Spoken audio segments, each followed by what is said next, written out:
So for today's reading from the Hindu, this is the Hindu on Thursday, November 30th from Kochi edition. And so if you start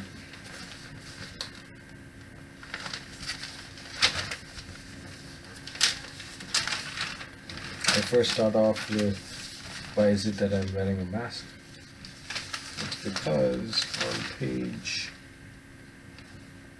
5, the south section of the Hindu, we have today's weather watch. In weather watch we have Ahmedabad, Bangalore, Chennai and Hyderabad, which are in green, though Bengaluru, Ahmedabad have high PM10 levels and PM2.5s. The rest of them seem to be quite relatively low, while a majority of our metropolitan cities like Delhi, Kolkata, Lucknow, Mumbai, Pune, Visakhapatnam are in red. In the observation section they say, in observation made at 4 p.m. Rajasthan, Dholpur, Rajasthan recorded an overall air quality index score of 400, indicating an unhealthy level of pollution. In contrast, Kanchipuram, Tamil Nadu recorded a healthy AQI score of 17. Kanchipuram is famous for Kanchipuram silks, so if you want to go buy saris or breathe some fresh air, you can go to Kanchipuram, Tamil Nadu. So the goal with these kind of videos is just to go over every day's Hindu releases. On days when the air quality index is really bad in India, I would wear a mask so as to protect myself from the environment, but just as a silent protest of what is our abysmal air quality levels. So what is the goal of this? I've always felt that reading the Hindu, there are so many threads that come up, many interesting tangents you can go on, and I've always wondered, is there a way to constructively connect these threads, tie them up in ways that take them somewhere constructively. So as an attempt to do that, the first thing would be to start a discussion about these topics that are being discussed, and I think just going through every day's paper on a daily basis and talking about the things that catch my eye, and then maybe setting up a platform where people can discuss it, or even in the comments you can discuss this. You can put the name of the topic and sort of discuss, and who knows what we can get out of all this, right? So that's sort of the idea. Let's see how it goes. So I'm going to start with page 1, sort of not very systematic, but I will try the systematic way, which is page 1, and I'm going to leave mostly politics and all kinds of political news out of it, because I don't know how we can constructively build on politics through a YouTube video. I would rather discuss some things that are more objective and scientific ideas, other cultural ideas. These would be fun to discuss. Politics I leave completely out of it, because who can make sense of politics? It seems to be just people doing politics. So first off, there's a study that finds a sacred jackfruit tree over 5 centuries old. This is in the town of Kottayam in Thrikkodithanam and village in the outskirts of Kottayam. There is a lone jackfruit tree that has been standing there, according to some dating, for 540 plus years, which is a crazy old tree in India, where we seem to be cutting a lot of trees for road widening, especially in the same Kottayam. Huge stretches of tree areas were cut to widen the road to a place called Medical College, and it was devastating. There was a video that came out, I think, of a tree which had hundreds of birds on it that just, those felled, and they all fell and died, basically. For those who care about ecological biodiversity being able to show your children the same animals that you had access to, creating a more robust environment which we are part of, so as we also get the benefits of it. Just to be compassionate, it would be nice if we made more of an effort to look at the trees around us. So yes, this is 540-year-old plus tree. They call it Muttashi Plava, which is like grandmother Plava. Plava is the name of a jackfruit tree. So Muttashi Plava, which is very interesting. The temple itself is believed to have date back to 11 BC. So the temple is it's classified as a protected monument under the Department of Archaeology. They figured out they estimated the age of the tree by cutting various stems off the tree and dating it based on the annual growth rings. So the samples were collected by cutting off a medium-sized branch from each tree, for counting the number of annual rings in the wood. The age was then computed by dividing the radius of each tree by its average ring width. It's very interesting. Are there any old historic trees in your neighborhood? I know a lot of them in mine. I even started an Instagram page called Kottayam Trees at some point because I came through that road and I saw the amount of trees being cut. And it was, but yeah, for the general good, I think people would rather have wider roads. Next on our list is a leopard that was rescued from a well dies.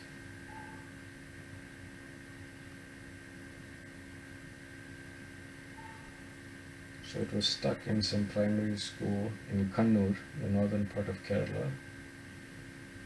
It was 4 to 5 years old, was pulled out using a net and later tranquilized. The leopard was alive and taken out of the well and shifted to a cage where the animal died around 7:30 p.m. And the authorities believe it fell in on Tuesday night, and the whole 24 hours in the well caused hypothermia, which was cited as the reason for death. But they're waiting for a post-mortem to find out exactly what happened. And on the topic of animals living around us, electrocution, a major cause of jumbo elephant deaths in Tamil Nadu. In Tamil Nadu, an elephant has a higher chance of dying of electrocution than of old age. Very, very sad. I read somewhere previously that it's because of the charge levels or the voltage levels on these lines are way above the prescribed amount. It's quite sad to hear about majestic animals like our elephants, which are part of all of our festival processions here in Kerala. Every year we see them come out and visit us at our homes during the temple festivals. Beyond divine visiting us is akin to, and yet we kill the divine for electrocution. Of course, only the farmers know how hard life is when you live around elephants. But with that said, in the land of the educated, in the land of the compassionate, in the great India, where we say we care about nature, where does it care? This was an interesting piece. Banks that funded coal plants need an escape plan. It was basically about all the loans to coal fire plants were given by public sector banks. I love this data point. Data point is usually on page 7. It's under the opinion. It's done by a very interesting group of people who just show a bunch of data regarding a topic. And I've been a big fan of this section in the Hindu for quite a while. Basically, the data is showing that non-banking financial institutions and BFCs bear 96% of the loan burden. 65% of the loan burden, 31% Chart 1 shares of loans provided to 140 thermal plants. Okay, this is about 140 thermal power plants in India till December 2022. So it's quite a few charts. So the first chart is saying that only 31% of public sector banks, 30% or 31% of the loan is by public sector banks.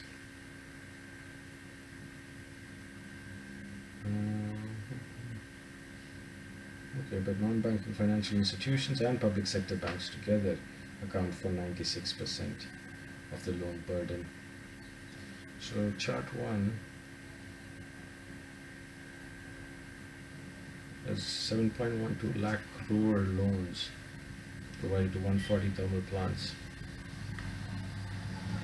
What used to be liberal loaning is now, in 2021 for example, no new coal power plants were financed except for the 1.32 gigawatt Buxar thermal power plant in Bihar, which received loans from State Bank of India and Canara Bank. This is a very interesting development. So most of our new production is coming into renewable. We are still very much heavily reliant on coal, and also the fact that most of these loans are coal power plants are provided by public sector banks. It's concerning for the general public in India. Also an interesting note is also among NBFCs, the Power Finance Corporation, PFC, and Rural Electrification Corporation, REC, which operate under the Ministry of Power, bear 90% of the loan burden. So if you have any interest in these companies, you should be watchful, because most of the coal is financed by these guys, coal-fired thermal power plants. Only 4% came from private banks, so that should be concerning.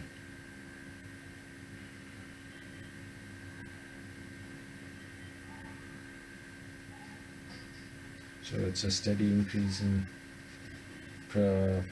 funding renewable energy projects is the gist of it.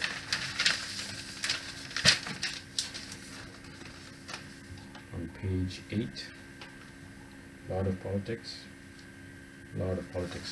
So this is interesting. Al Jaber denies allegations of using climate talks to strike fossil fuel deals. What I find most intriguing is the COP28, President designate Sultan Al Jaber is fighting these claims that he has vested interests, but he is also UAE's Minister of He is also the Minister of Industries and Advanced Technology. That's fine. But the BBC, based on leaked documents, reported this week that Abu Dhabi National Oil Corporation, ADNOC, which Mr. Al Jaber heads, had prepared talking points and plans to meet with representatives from at least 27 countries to expand oil and gas exploration projects. How is the man who heads ADNOC, Abu Dhabi National Oil Corporation, the president designate at COP28? I just don't understand. It's so contradictory. Oil and gas, I wouldn't say you should demonize it, but it has been the leading cause of this whole climate catastrophe challenge issue. And now you have a guy who is not previously, but is the present head of such a corporation. You have him be the president designate at COP28. You can see why all the criticism about the COP. Very interesting. Cabinet approves 24,104 crore outlay for tribal welfare. I would love to see how these funds are allocated and spent.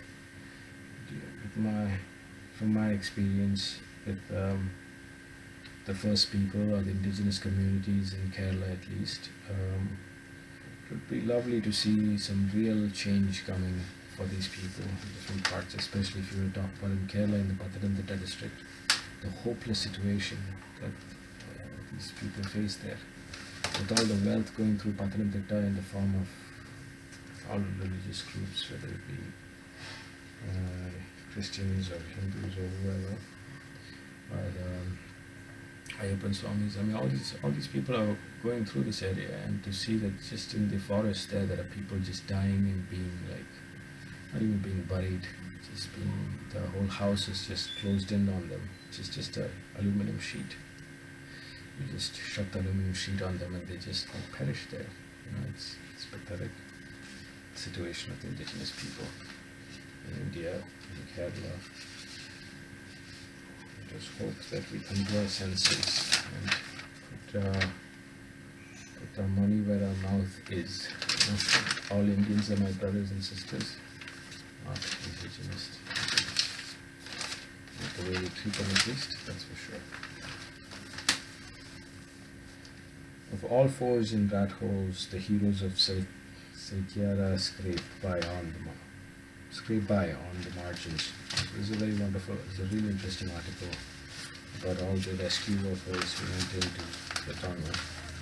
Though I've not been a big fan of sensationalism and how we go about reporting news, it's very interesting the different quotes from these different people, and so when the heroes of the hour are asked what they want, their wishes are both simple and profound. A paka house for an elderly mother, village roads, love and human dignity that crosses religious and caste lines, life insurance and fair wages for all workers, and an assurance that such a collapse is not allowed to happen again. Begin quotes, I just wish that every human being should be treated as a human being and love should remain in the country, end quotes, says 45-year-old Muhammad Irshad. A rat hole miner since 2001, the Meerut native moved to Delhi a few years ago to work with private tunneling firms. He has not yet been able to build a house of his own, as he wants his children to study and get decent jobs which will not require them to risk their lives as he does.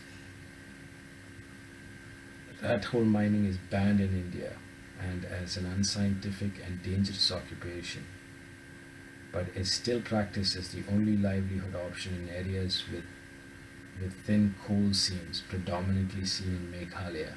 The coal is extracted by digging small pits 3 to 4 feet wide, which are entered by the workers, often children. These skills were, however, invaluable at Silkyara. Munna Qureshi, 33, was the first of the miners to push past the last layer of debris and see the 41 workers standing on the other side, tears rolling down their cheeks. Whenever I felt tired, I recalled the words of my 10-year-old son Faiz, who told me that I should come back only after getting them out, says the father of 3. His small field only grows enough wheat to feed his family. Kaskanj native Feroz Qureshi, who earns just 500 to 800 per day to support his family, says he was blessed by the opportunity to participate in the rescue. His sole request to the government is to ensure that the tunnel collapse at Silkyara is never repeated anywhere. I will come again whenever my brother needs me, whenever my brothers need me, but we can avoid incidents like this. We should, he says. As the leader of the 12-member team, 45-year-old Vakil Hassan was responsible for motivating his men. Even at Eid, I was never so happy as I was after rescuing my brothers. Jatin Kashyap, 24, and his brother Saurabh, 21. They are the youngest on the team. They asked, "Can we get a Paka house under the PM Awas Yojana?" asks Saurabh as he gets a slap on the back from his elder brother for asking a favor from the government. Mohammad Naseem, 35, from Muzaffarnagar, just keeps smiling. He says that his brothers called to him to tell him that they had made kheer to celebrate when they heard the news that the rescue had been completed. Ankur, 25, a Dalit from Bulandshahar, is taking back a simple souvenir from Silkyara, chocolates and dry fruits from the trapped workers as they came out and hugged him. His request to the government is to ensure that labourers in India get decent wages and life insurance. Monu Kumar, 29, has a request for the UP Chief Minister Yogi Adityanath. My village is in a bad condition. It will be good if the government can build a road there. I hope you are hearing that, UP Chief Minister Yogi Adityanath. Devendra, 40, who also hails from Dalit community in Bulandshahar, says that his wife Lalita wanted to stop him from coming to Silkyara, but he was motivated by the image of the trapped worker speaking through a pipe, which went viral on social media. It felt like they were calling me, he says. Before he heads home, he plans to buy some woolen clothes for his children from Uttarkashi. Nasir Ahmed 32 says that he has no expectations from anyone and participated in the rescue operation as it was about his Mazdoor Bhai. All he wants is for people to treat him as a human, not a hero. Very good for the end. That article. Tamils are being pushed out in north and east of Sri Lanka.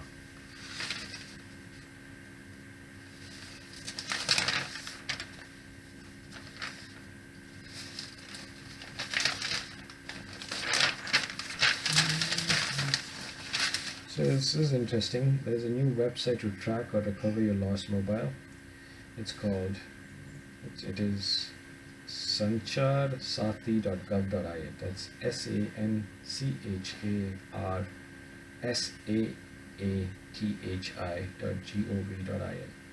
Sanchar, Sanchar, S-A-N-C-H-A-R, Sati, S-A-A-T-H-I.gov.in. Almost 11 lakh mobiles were blocked after citizens reported lost theft, of which about half the mobiles were traced back and 55,100 plus phones have been recovered. Very fascinating. Most number of mobile thefts or lost cases are in Delhi at 4,40,000, followed by Karnataka 1,70,000. Interesting, IREDA shares almost double on listing day. Shares of Indian Renewable Energy Development Agency IREDA, the Government of India enterprise, debuted on the exchange at 56% premium. So what was the issue price of 32, listed at 50 and closed at 59.9. I mean, it's crazy. Talk about one-day returns. That's the compounding nobody in the world can show you. Alright, that's it for today. May some of these discussions and topics take us forward. If there are people who are watching this who appreciate this experiment, please leave a comment. Let's discuss these ideas. At least leave your suggestions, how to improve, how to stop doing some things that aren't working. And I hope you have a beautiful, beautiful day wherever you are. Here it is, me signing off at 10:05 a.m. on the 30th of November on a beautiful Thursday in Kerala. Much love to all.